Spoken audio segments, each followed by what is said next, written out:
L'émission Santé Pulsation vous est présentée par le Centre hospitalier Bienne.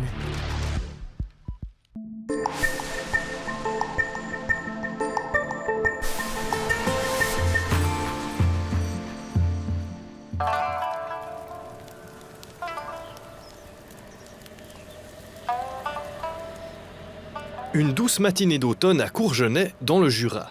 Un temps idéal pour aller semer du blé. Christian Flukiger prépare le semoir. Des gestes banals qui font partie du quotidien. Et pourtant, il y a quelques mois... Alors, faire ça, typiquement, il y a quelques mois, de monter dans le véhicule et de monter sur ces escaliers, c'était juste l'horreur. C'est une hernie discale qui a commencé à le déranger en 2020. Les douleurs au dos et dans les jambes ont empiré, mais l'agriculteur a serré les dents. On se dit, ça va passer, ça va peut-être se résorber avec des médicaments. On a essayé un petit peu 2-3 trucs un peu médecine douce. Et puis total, ben non, ça a empiré. Les derniers 6 mois, c'était droit horrible. C'était très douloureux, très douloureux, surtout la jambe, les nerfs de la jambe. Et puis, ben, ça empêche de dormir, surtout. Ça, c'est la plus grosse lacune pour moi. Parce qu'avec notre métier, il faut quand même un peu se reposer. Et puis du coup, ben, ça venait un petit peu compliqué. Et puis les activités, après, ça venait toujours pire, quoi. Il a fallu passer par la case opération et c'est au CHB qu'elle a eu lieu. Pour comprendre exactement ce qu'est une hernie discale, posons la question à Gwendoline Canzanella-Boya, chef de clinique en chirurgie spinale. En fait, c'est une protrusion du disque. Donc, entre chaque vertèbre, on a un disque. C'est une sorte de coussinet amortisseur entre les vertèbres. Et il va avoir une partie rigide à l'extérieur, qui permet finalement de maintenir le disque, et une partie à l'intérieur qui est beaucoup plus molle, qui est plus gélatineuse, qui donne cet effet un peu amortisseur. Quand on a une lésion justement de la partie externe qui est plus rigide ou une faiblesse due à l'usure ou bien due à un traumatisme par exemple, on peut vraiment avoir un morceau de disque soit qui ressort complètement, soit qui fait vraiment une protrusion. Donc ici, vous voyez, vous avez les vertèbres en blanc avec le disque en rouge. Ici en jaune, c'est le nerf qui ressort de la colonne vertébrale. Et le phénomène d'hernie, si j'appuie ici, ce serait en fait une partie du disque qui ressort. Et le problème, c'est qu'il vient ici comprimer un nerf. Donc la problématique n'est pas tellement l'hernie elle-même, mais plus le nerf qui se fait comprimer et irrité par cette hernie. C'est ce qui va provoquer les douleurs, c'est aussi ce qui peut provoquer du coup des syndromes neurologiques, perte de la sensibilité, perte de la force, parce que le nerf parfois est tellement comprimé qu'il ne fonctionne plus bien. L'hernie discale qui a fait souffrir Christian Flukiger est facilement visible sur ses radiographies. Ici, vous voyez une image d'IRM de la colonne vertébrale vue depuis le côté. Donc on regarde la colonne depuis le côté gauche. Ici, on aurait le ventre. Ici, on a l'arrière du dos.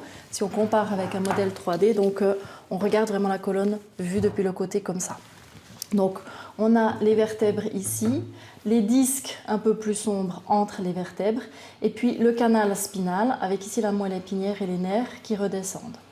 Ce qu'on remarque, c'est qu'un disque normal ressemble à peu près à ça. On voit qu'il arrive à hauteur de la vertèbre à l'arrière et qu'à ce niveau, on a vraiment une grosse protrusion, une grosse boule qui provient du disque et qui ressort dans le canal. C'est justement l'hernie discale. Si on fait maintenant des images en tranche de salami, si j'ose dire.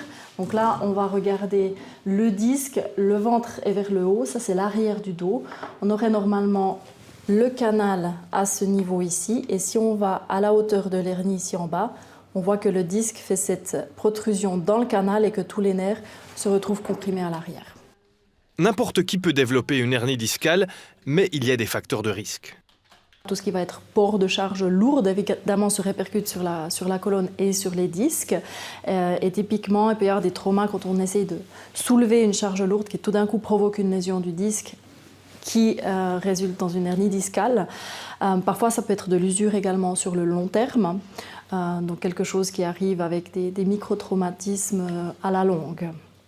Il y a évidemment un facteur génétique qui va aussi jouer un rôle. On sait qu'il y a des familles où les gens ont tendance à faire plus volontiers des hernies discales et probablement une partie de malchance aussi.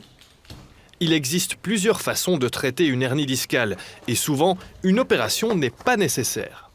Dans la majorité des cas, une hernie discale peut se traiter de façon conservatrice. Par traitement conservateur, on entend la prise de médicaments pour gérer les douleurs. On peut aussi faire de la physiothérapie, principalement pour améliorer l'hygiène du dos au quotidien, renforcer un petit peu la musculature pour soutenir la colonne. Parfois, on peut même proposer des infiltrations, donc vraiment un traitement de la douleur ciblé au niveau du nerf. Et souvent, ça suffit. Après quelques semaines, les douleurs s'atténuent et finalement, les patients se remettent sans qu'on doive intervenir avec une opération. Quand cela ne suffit pas, il faut opérer. Direction le bloc opératoire pour voir comment ça se passe. 2 méthodes sont possibles. La première est l'opération ouverte. Donc ici, on a le microscope qui nous permet de faire les opérations, on va dire, traditionnelles, donc ouvertes. Lorsqu'on incise, on doit donc inciser la peau finalement et puis préparer tous les tissus jusqu'à la colonne pour qu'on puisse finalement voir à travers le microscope la colonne et les structures que l'on veut opérer. Donc on va directement regarder dans le microscope pour voir à l'intérieur du corps. La deuxième méthode peut être réalisée depuis peu au CHB. Il s'agit d'une opération de chirurgie spinale endoscopique. C'est une opération mini-invasive. D'un côté, je vais avoir ma caméra avec la lumière.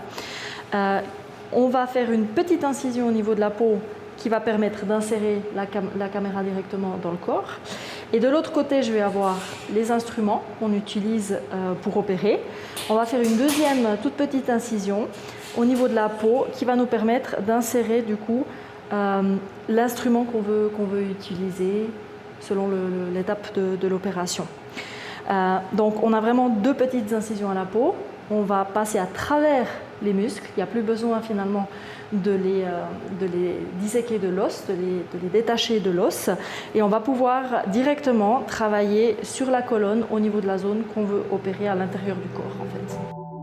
Les principaux avantages de cette méthode sont un risque d'infection réduit et une récupération plus rapide et moins douloureuse.